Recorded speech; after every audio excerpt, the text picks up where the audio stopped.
Bonjour fidèles téléspectateurs de la télévision panafricaine Afrique Média. Nous sommes toujours au cœur de la campagne pour l'élection présidentielle 2024 au Tchad, dans la capitale N'Djamena. Nous sommes au lendemain du meeting tenu au stade Saint-Bernard dans le 4e arrondissement de la capitale. Nous sommes avec l'artisan majeur de la réussite de ce meeting. C'est bien sûr le directeur de campagne pour le compte du MPS et pour le compte du 4e arrondissement de la capitale tchadienne, Monsieur Chaibo Timpicha, qui a décidé de nous recevoir et de répondre à quelques-unes de nos questions. Monsieur Chaibo, tout d'abord, bonjour.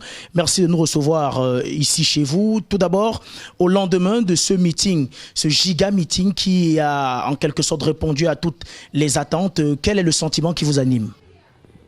Je vous remercie de m'avoir donné l'occasion de prendre la parole pour m'exprimer d'une manière franche. Et puis, le sentiment que j'ai, c'est le sentiment de fierté. Parce que tout ce que nous avons préparé dans une semaine. Et que Dieu merci, Dieu nous a aidés et qu'on a réussi à finir le meeting d'une manière ou d'une autre dans de bonnes conditions. Et j'étais ému si les jeunes, les femmes, les hommes, grands, petits, et ces derniers sont mis derrière moi pour m'encourager et pour me féliciter. Je crois que c'est chose faite parce que nous avons mis le paquet et Dieu nous a aidés à le faire. Eh bien, M. Chaibo, en ce qui concerne le programme politique de votre candidat, le candidat que vous soutenez, Mahamat Idriss Déby Itno, qu'est-ce que vous pouvez dire concrètement sur certains points centraux, les points centraux qui vous intéressent, les points centraux que le MPS veut mettre en avant pour le reste de la population? Bon, il y a certaines choses que je ne pouvais pas dire, d'autant plus qu'il y a des choses que nous les gardons en top secret. En top secret, d'autant plus que nous avons le défunt Maréchal, que nous avons... Moi, personnellement, j'ai travaillé 34 ans avec le défunt Maréchal. Et il est pour nous, il est tout pour nous. Si aujourd'hui, Dieu a voulu qu'il nous quitte et qu'aujourd'hui, il y a un remplaçant que Dieu a voulu que ce soit son fils, ça c'est un... Non seulement parce qu'il est le fils du président défunt, parce qu'il avait promis. Cette promesse, il est en train de la tenir dans le sillage de ce qu'il avait dit. Parce qu'il y avait une première transition qui était le PCMT. Maintenant, nous sommes dans la deuxième phase. Avant la deuxième phase, il avait promis qu'on doit tenir le dialogue. Chose faite. Et après le dialogue, il avait mis en place un gouvernement de transition et qui regroupe tous les fils du Tchad, qu'à soit de l'opposition, de la société civile et du MPS également. Et d'ailleurs, si nous comptons au bout des doigts, ceux qui sont issus du MPS, ils sont minoritaires. Mais tout ça, d'une manière pacifiste, il a voulu que ça soit comme ça, parce que le pouvoir appartient à tous les Tchadiens. Et c'est ce qu'a fait aussi le défunt Maréchal, comme il avait dit un jour. Il dit à chaque fois quand j'ai un programme, j'appelle même les opposants qu'ils viennent, on les traite ensemble. Quand ils traitent ensemble en sortant de la présidence, quand ils partent dans le quartier, ils disent non, non, non, il a fait seul, il a fait seul. Et nous, personnellement, au MP, nous le savons, parce qu'ils le disent, c'est pour détruire notre politique, et nous n'avons jamais cédé, et jusque-là, nous continuons. Et que Mahamat seulement dit, parce qu'à chaque fois, quand il s'exprime, il dit Inch'Allah. Inch'Allah, il dit grâce à Dieu.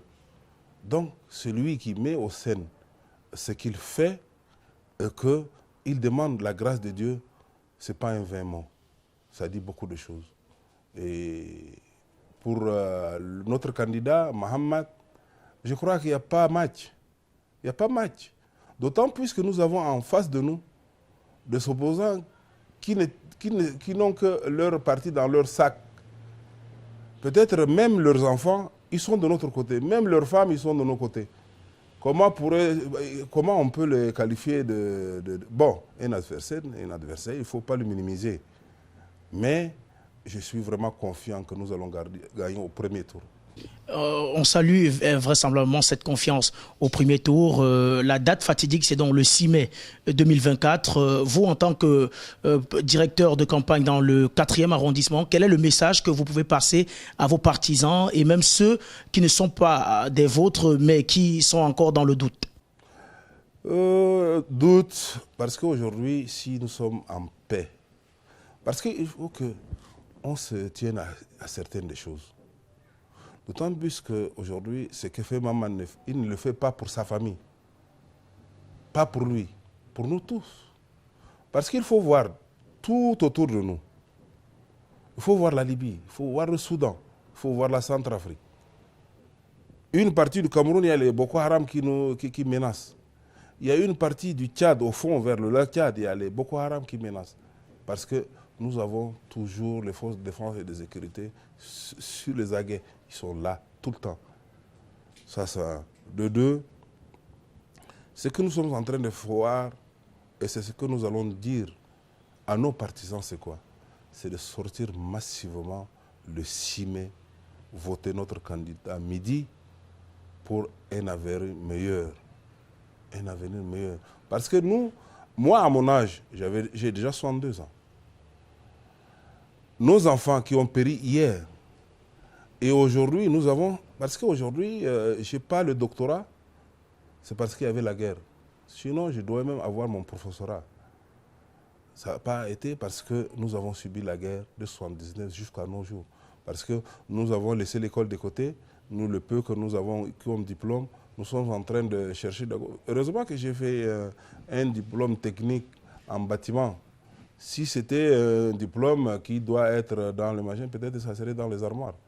Et aujourd'hui, Dieu merci, j'ai créé mon entreprise.